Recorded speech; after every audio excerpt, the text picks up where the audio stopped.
Dobar dan, prvaci. Ponovo ste na času bosanskog jezika. Nadam se da ste spremni za rad. Udobno se smjestite, pripremite čitanku i otvorite stranu 30. Potreban pribor i svesku. Hajde onda da počnemo. Na današnjem času ćete saznati kakve priče pišu pisci danas, moderni pisci. A ko je pisac? Pisac je književnik koji piše kratke, ali i neke veoma duge priče koje se zovu romani. A kakva je književnost umjetnost? Književnost je umjetnost u kojoj književnik, umjetnik, svoje misli, osjećanja, prirodu i ono što vidi opisuje riječima. Slikar slika, muzičar komponuje ili svira, a pisci pišu. Moderni pisci najčešće govore o stvarnim likovima i događajima, mada neki pišu i bajke. Na današnjem času pročitat ćemo i razgovarati o jednoj takvoj priči. Priča se zove Proljeće, a napisao je Rizo Džafić. Napišite naslov i datum današnjeg časa. Ponovit ću. Naslov je Proljeće, datum je 25.3.2020. godine. Kada napišete naslov Proljeće, stavite zarez, a pored stavite ime pisca. Ime pisca je Rizo Džafić. Sada ću vam pročitati priču, a vi pažljivo slušajte. Proljeće. Najviše sam se radovao kad je poslije duge i hladne zime proljeće kucalo na kapije sela. Čim padne prvi snijeg, mi, djeca, odmah počnemo maštati o proljeću. Takmičili smo se ko će prepoznati prvi znak proljeća i ko će prvi javiti ukućanima. Eno ga, ja sam ga prvi vidio.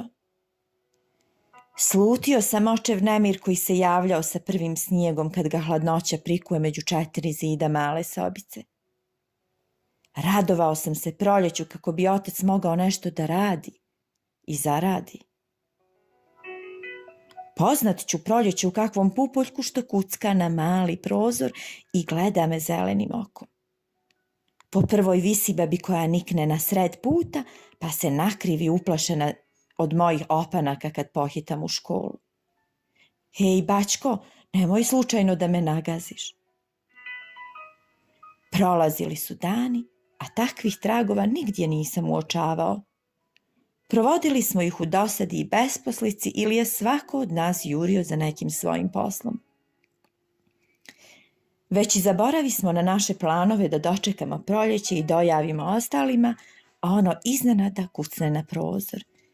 Hej, lijenčine, evo i mene, opet sam vas prevario. I zaista, skočimo na prozor, a na blagom povjetarcu se ljuljaju grane kao ispružene ruke. Prsnule na njima čahure poput zelenih pužića, a iz njih se izvijaju mladi listovi. Evo i nas, bačko.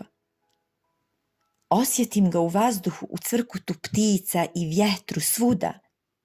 Kroz očkrinut prozor miriše iz gaja jagorčevina.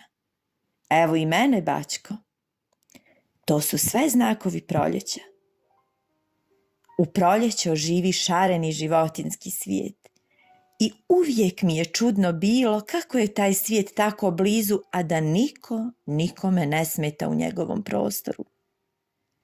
Kad osjetim taj život kako se počne buditi, utrčao bih u kuću i prvi javio.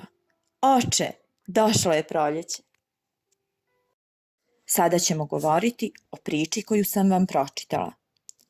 Da bismo razgovarali o nekom tekstu ili da bismo ga protumačili, moramo otkriti značenje nepoznatih riječi koje smo pronašli u tekstu.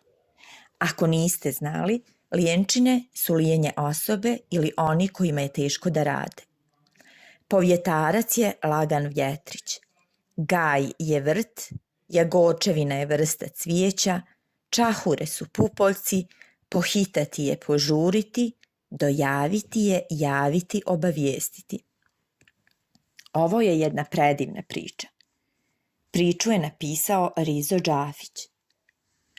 U ovoj priči pisac govori o sjećanju dječaka na njegovo djetinjstvo u selu i čemu se radovao, a šta ga je brinulo.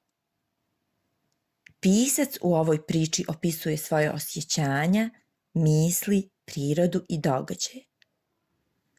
Ono što je u ovoj priči drugačije od ostalih priča jeste to da se priroda, biljke i životinje obraćaju piscu poput ljudi. Takvim opisom pisac nam pokazuje koliko voli i poznaje prirodu. Tekst koji je pred vama uredno i pažljivo prepišite.